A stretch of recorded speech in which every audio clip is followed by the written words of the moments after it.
Good morning. पिछले videos में हम भारत के गवर्नर जनरल, वायसराय तथा उनसे संबंधित महत्वपूर्ण तथ्यों के विषय में अध्ययन कर रहे थे, जिसके अंतर्गत हमने लॉर्ड हार्डिंग द्वितीय तक के वायसराय और गवर्नर तथा गवर्नर जनरल्स का अध्ययन किया एवं उनके कार्य देखे थे।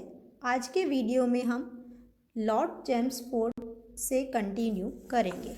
लॉर्ड चेम्सफोर्ड का कार्यकाल 1916 से 1921 तक रहा। इनके समय होम रूल लीग की स्थापना 1916 ईस्वी में हुई। 1918 ईस्वी में भारत की सेना में सम्राट का कमीशन मिलने की अनुमति प्राप्त हुई। सर सत्येंद्र प्रसाद सिन्हा बिहार के पहले भारतीय गवर्नर बने। मॉन्टेग्यू चेम्सफोर्ड सुधार 1919 ईस्वी में इन्हीं के समय लागू हुए। तीसरा आंग्ल अफगान युद्ध 1919 ईस्वी में हुआ व 1921 ईस्वी में एक संधि द्वारा अफगानिस्तान को विदेशी मामलों में भी पूर्णतः स्वतंत्र राष्ट्र मान लिया गया। 1920 ईस्वी में गांधी जी द्वारा असहयोग आंदोलन लॉर्ड चेम्सफोर्ड के समय प्रारंभ हुआ। लॉर्ड रीडिंग का कार्यकाल 1921 से 1926 ईस्वी तक रहा। इनके समय प्रिंस ऑफ वेल्स 1 नवंबर 1921 को भारत आए थे। मोपला विद्रोह 1921 में इन्हीं के समय हुआ। 1921 ईस्वी में भारतीय कम्युनिस्ट पार्टी की ताशकंद में मानवेंद्र नाथ रॉय द्वारा स्थापना की गई। 1922 ईस्वी में चोरी चोरा कांड के बाद असहयोग आंदोलन वापस ले लिया गया। 1926 ईस्वी में स्वामी श्रद्धानंद की दिल्ली में अब्दुल रशीद नामक मुस्लिम द्वारा हत्या कर दी गई। लॉर्ड रीडिंग यहूदी थे और वे इंग्लैंड के मुख्य न्यायाधीश भी रहे। मुड्डीमैन समिति की रिपोर्ट प्रकाशित हुई जो प्रांतों में द्वैध शासन से संबंधित थी। लॉर्ड इरविन ये 1926 से 1931 तक वायसराय रहे। 1927 ईस्वी में अंग्रेज सरकार विदेशी रियासतों के संबंधों की जांच के लिए बटलर समिति नियुक्त हुई। शारदा एक्ट 1929 ईस्वी में पारित हुआ। 1929 ईस्वी में इरविन को ले जा रही बग्गी पर बम फेंका गया। 1929 ईस्वी में ही जतिन दास की लाहौर जेल में 64 दिन की भूख हड़ताल के बाद मृत्यु हो गई। गांधी जी द्वारा 1930 ईस्वी में सविनय अवज्ञा आंदोलन शुरू किया गया। 1930 ईस्वी में लंदन में प्रथम गोलमेज सम्मेलन हुआ। गांधी इरविन समझौता 5 मार्च 1931 में हुआ। साइमन कमीशन 1928 में इरविन के समय ही भारत आए। 1929 ईस्वी में भारतीय श्रम पर विटले आयोग की नियुक्ति, जिसने जुलाई 1931 में रिपोर्ट दी। लॉर्ड विलिंगटन 1931 से 1936 ईस्वी। द्वितीय गोलमेज सम्मेलन में गांधी जी कांग्रेस के एकमात्र प्रतिनिधि के रूप में शामिल हुए। द्वितीय और तृतीय गोलमेज सम्मेलन लॉर्ड विलिंगटन के समय ही हुआ।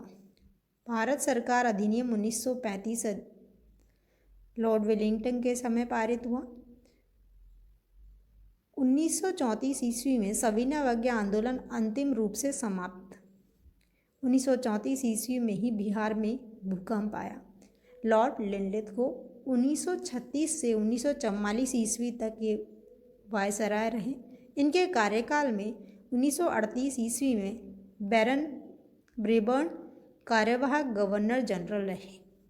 8 अगस्त 1940 को वायसराय ने अगस्त प्रस्ताव दिया। द्वितीय विश्व युद्ध की शुरुआत 1939 ईस्वी में लॉर्ड लिनलिथ के समय हुई। 1941 ईस्वी में रविन्द्रनाथ टैगोर की मृत्यु। लॉर्ड लिनलिथ को अप्रैल 1933 ईस्वी में बनी भारतीय वैज्ञानिक सुधारों की प्रवर समिति के अध्यक्ष बने। 1935 ईस्वी में अधिनियम का ढांचा बनाने में भी इनका हाथ था।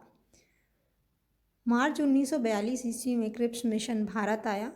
1942 ईस्वी में ही अगस्त में भारत छोड़ो आंदोलन प्रारंभ हुआ।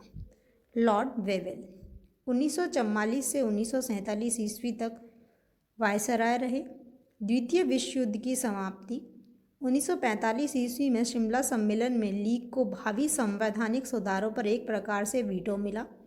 1946 ईस्वी में कैबिनेट मिशन भारत आया। 1946 ईस्वी में ही जवाहरलाल नेहरू की अध्यक्षता में अंतरिम सरकार की स्थापना हुई। 20 फरवरी 1947 को ब्रिटेन के प्रधानमंत्री एटली ने अपनी ऐतिहासिक घोषणा में 30 जून 1948 तक भारत के स्वतंत्र होने की बात कही थी। लॉर्ड माउंटबेटन 1948 ईस्वी तक वायसराय और स्वतंत्र भारत के प्रथम गवर्नर जनरल रहे। वे 24 मार्च 1947 को भारत के वायसराय बने। वे जून 1948 तक गवर्नर जनरल पद पर रहे। जून थर्ड प्लान 3 जून 1947 की घोषणा के अनुसार माउंटबेटन ने 15 अगस्त 1947 तक भारत के विभाजन की घोषणा की थी। 4 जुलाई 1947 को ब्रिटेन के हाउस ऑफ कॉमन्स में लेबर पार्टी के प्रधानमंत्री एटली ने भारत की स्वतंत्रता का विधेयक पेश किया, जिस पर 18 जुलाई 1947 ईस्वी को ब्रिटिश सम्राट ने अपने हस्ताक्षर किए। 14 अगस्त 1947 को पाकिस्तान का स्वतंत्र राष्ट्र के रूप में निर्माण तथा 15 अगस्त 1947 को भारत स्वतंत्र हुआ। चक्रवर्ती राजगोपालाचार्य ये जून 1948 से 25 जनवरी 1950 ईस्वी तक गवर्नर जनरल रहे। राजगोपालाचारी स्वतंत्र भारत के प्रथम भारतीय गवर्नर जनरल थे और वे भारत के अंतिम गवर्नर जनरल भी थे। हैदराबाद के निज़ाम के विरुद्ध पुलिस कार्यवाही 26 नवंबर 1949 को भारत का संविधान बनकर तैयार हुआ, जो 26 जनवरी 1950 को लागू हुआ और इसी दिन डॉक्टर राजेंद्र प्रसाद भारतीय गणतंत्र के राष्ट्रपति मनोनीत हुए।